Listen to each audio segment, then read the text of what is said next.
doing? All right. Well, I drove up from downtown, and I will say I didn't expect the traffic. I thought it was a reverse commute, right? And it took me a long time. Yeah, no such thing in Chicago, that's true. Well, I'm excited to be here. Thanks to Marla and everybody for putting this on. Epic views from the top floor here, really nice. And really exciting topic. So I'm going to talk about, just a sort of brief introduction, a little bit about mobile, give you some frameworks and some landscape charts that I think are really helpful that we use with our clients. And I'll talk about mobile wallet. I'll give you guys some real metrics on programs that we're running. And I have a specific deep dive with redemption data from programs that we've run with Pep Boys. So really interesting stuff. Again, we focus on the mobile marketing aspect of payments. So there's going to be a lot of complexity figured out in the coming years in payments. And we really want to help that ecosystem by helping consumers engage and figure out how to use their phones for payments. So, what are the incentives? What are the motivations? How do you teach people how to use their phone to buy things and to, be more useful in any sort of shopping experience? So before I dive in, just, Vibes, we're actually headquartered right downtown here in Chicago. We're about 130, 150 if you count interns and contractors, all that.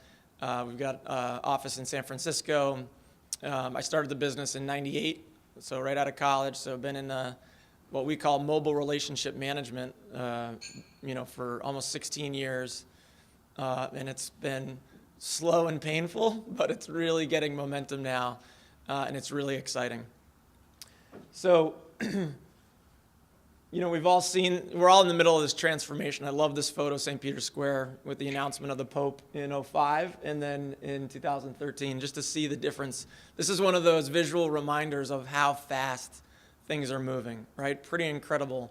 And I do believe this is like this is one of those moments in our careers we'll look back on and be like, hey, we'll be telling our grandkids that we were around when the iPhone came out and we were in business when the iPad came out. And that's really exciting. So this is, super transformational. And I just love the comparison here in this photo. So there's a Deloitte study called The Dawn of the Mobile Influence. I think this is a really important study. It's free. You can go download it. It's a white paper on their site. But one of the concepts that I wanted to make sure to get across today was it's not all about the commerce, right? So think of most of your organizations. You spend all the resource and cost and time that goes into the e-commerce division, right? And then a lot of that's getting pointed at them, well, how do we do this via iPad or, even phones and mobile commerce? But they came out with this study, and this is actually getting a little dated because the window of the study was 2012 data and then projecting to 16. But in 2012, they said 19% of all retail in-store sales are influenced by mobile. Okay, 19%. But in 2016, that's going to jump to 15%. So you can see, this is mobile commerce on the left-hand side. And still, these are billions of dollars, so it's a significant number. But think about that in terms of the influence. So I might be texting my wife. I might take a picture of a product and send it to my daughter and see, is this the thing that you wanted? I might obviously be doing more active things like, shopping, pricing, or price comparison, or product reviews. But the point is, people are using their phone to do research, and not necessarily always making the purchase on that phone, but they're absolutely using their phone in some way to influence their purchase in store. And so 50% of all transactions, that really, this sort of middle column, almost 700 billion, that really has to make you think as a marketer, as a CMO, what am I doing to talk to my customer and just be there and be in the game? So really interesting white paper. That's sort of my favorite takeaway from it. And then this is a very helpful landscape chart that we use at Vibes in terms of identifying for the marketing departments at companies, defining mobile. So I could stand up here and say, let's talk about mobile. Well, mobile means a lot of different things to a lot of different people. And it could be, mobile is certainly not just a banner ad. Mobile is certainly not just an app. There's a lot of dynamic things involved in mobile. And so these are the buckets. I mean, we focus on blue, but I won't go there. yet. So the bottom right, think about mobile advertising, huge growing market, things moving to programmatic, mobile experiences, think about apps.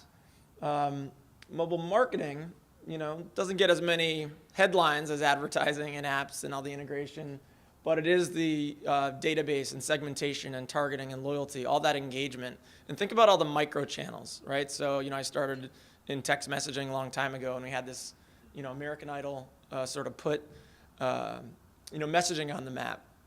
And not to jump ahead, but I think with Apple Pay, with the announcement, with Tim Cook waving his phone on stage and saying, you're going to put your credit cards in Passbook, and you're going to pay with Apple Pay. I do believe that's the analogy that for pay, what Apple Pay is going to do, or maybe has done a little bit already for payments, is what American Idol did for text. It just sort of made people aware, made marketers realize, oh, all right, I got to get in there, I got to do something. So again, think about all the micro channels, SMS, QR codes, push notifications, and now wallet. And so this is sort of a little bit of the trends. And when we think about a marketing department, what are the micro channels? What are the things or the places that we need to be? And so, on the bottom, think about your mobile database. I always say a good rule of thumb is your mobile database should be at least 10% the size of your email database, right? And it'll be 5 times more effective because email open rates are down to 17%. You got Google putting in the promotion tab, where most of the marketing messages just go there to die and never get opened. And I'll bet everybody in the room right now has 30, 40 unread emails, but you probably have 0 unread text messages, right? So you're going to have fewer customers that are willing to have that mobile relationship because it's super intimate, but it's really powerful and very, very effective. And we've got tremendous sort of stats and case studies to prove that out. Then there's this post-click engagement. What are you doing after somebody clicks on that band rad? What's the loyalty? What's the engagement experience? And then mobile wallet, which I'll deep dive on in a minute. And then location-based marketing with, you can do geo with lat long, or you can do micro location with iBeacons, right? So a latitude, longitude isn't going to tell you what floor of a mall somebody is on.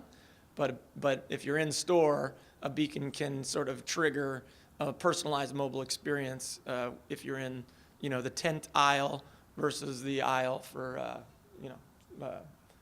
don't know, non-camping gear, or whatever your example might be.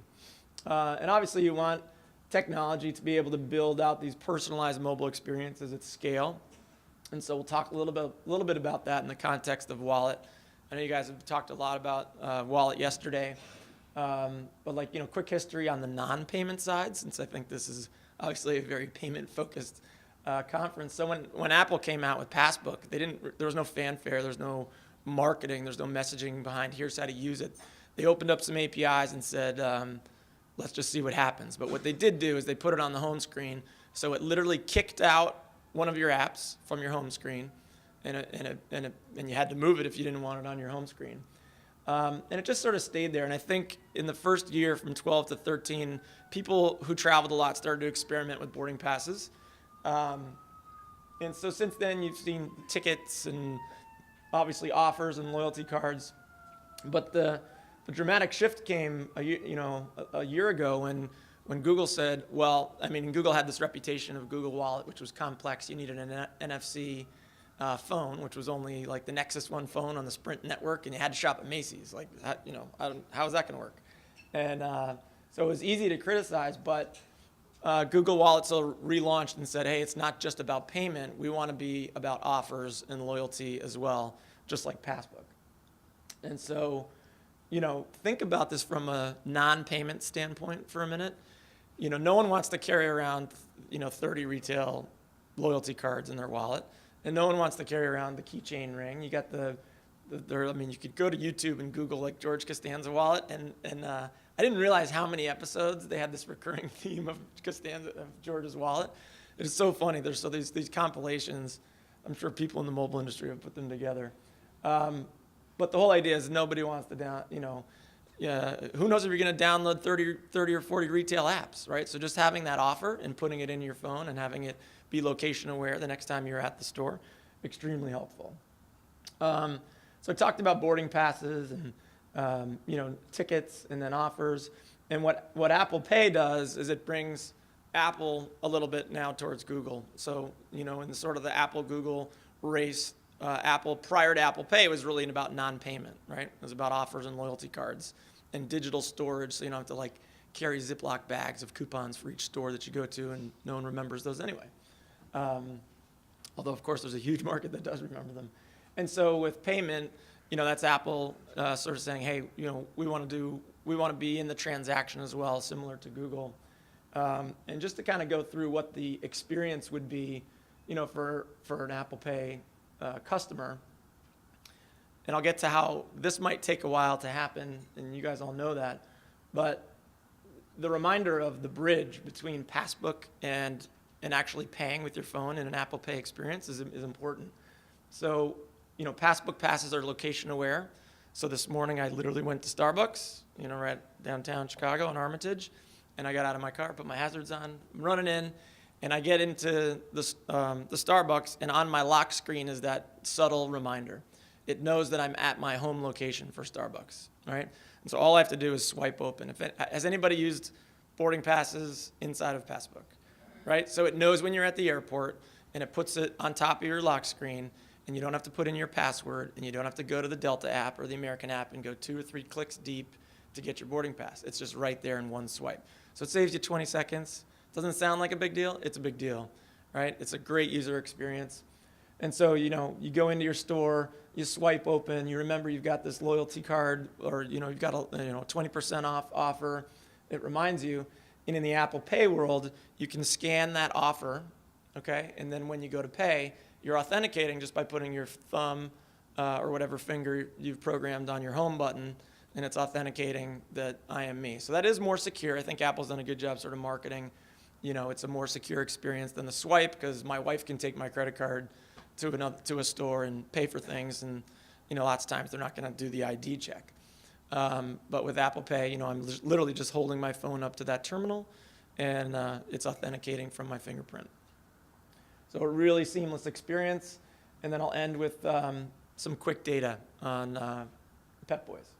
So this is an example of activating a mobile database. There's a mobile message, okay, from Pep Boys.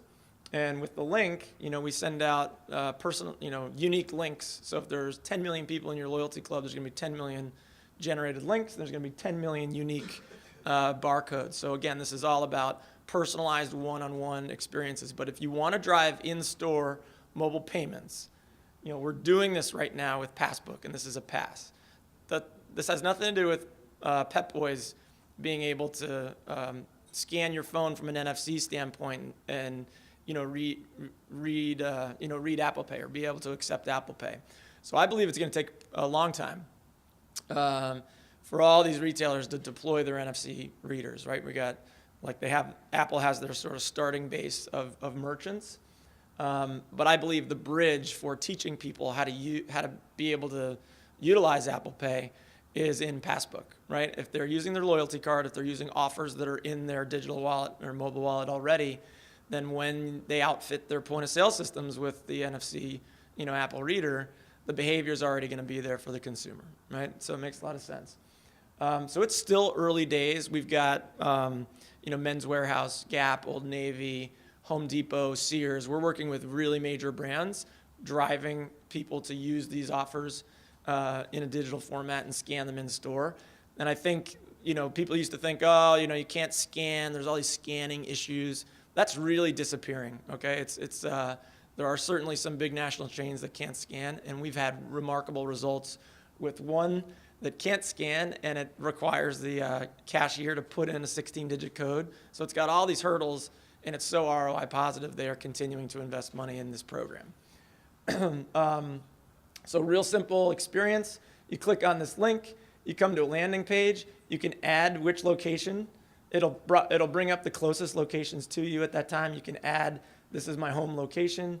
You click add once you get that offer, and then it's in your mobile wallet, and it's location aware based on whichever location you want it to trigger. So that's like the mobile messaging. Same thing with email. You can put a little button in your email that just says add this offer to your email, and we're seeing great results with that. And if anybody wants to go, just go to petboys.com right now on your mobile phone. You will see the following. And this is the homepage. And so coupons is the second choice on their homepage. You click on coupons. There's a whole list of coupons that you can choose from. And if you click on 10% off oil service, here's the offer, and you can add it to your Google Wallet or you can add it to Passbook. Okay? And what our platform does is it figures out which operating system you have, and it'll just give you that experience. So these are phenomenal results. So we had a big write-up in Adweek, and the CMO, Ron Stalpa, has been just awesome. Usually we don't get CMO clients to cooperate and do press and sort of tout how great the programs are and release numbers. But Ron was like, I have not seen anything this great in digital marketing in my years. So he's like, let's do it. Let's go for it. So we've had 26% of the people who basically view the offer, the call to action, have added it to Passbook. And then we've had 30% in-store redemption from that sample. So phenomenal results, driving real revenue for them. And if anybody's going to be at Money 2020, Ron and I are going to be co-speaking at on stage there, and we're excited about that. So the last slide is just another example of ways that you can activate marketing assets. Maybe not exactly for this audience, but I think it's a really interesting concept. We've done trials with Sears Men's Warehouse, or Sears and Gap here. So this is an actual, excuse the Sports Illustrated image there, but that's a real image with the Gap banner ad. And so think of this as an ad unit, a wallet-enabled ad unit. You click on that banner ad, and up comes, instead of going to download an app, or instead of going to a mobile web experience, you bring up that wallet experience, and you can add it to your mobile wallet. So I think this is going to be like the third great destination for mobile advertising. And it's really just starting out, but super effective, because think of that from a marketing standpoint. Instead of like getting someone to click to my mobile site as a Gap and like, I want you to go buy pants on your phone, like I just don't know how much that's going to happen. Of course, they're driving mobile commerce, but if I can get you to put the offer in your phone, then I'm more likely to be top of mind. People don't delete these passes from their phone; they stay there. And so with technology, to be able to update the pass, it really becomes like a dynamic coupon that you can update throughout the year based on your calendar of events. So it's a dynamic, living, breathing, persistent presence on the phone. And that really hasn't been seen before. So advertising and banner ads is just another distribution point for getting these wallet experiences into people's phones. And I believe, a very critical link in the chain of getting people to experiment and ultimately adopt mobile payments as a practice. All right? So that is it. Thank you very much.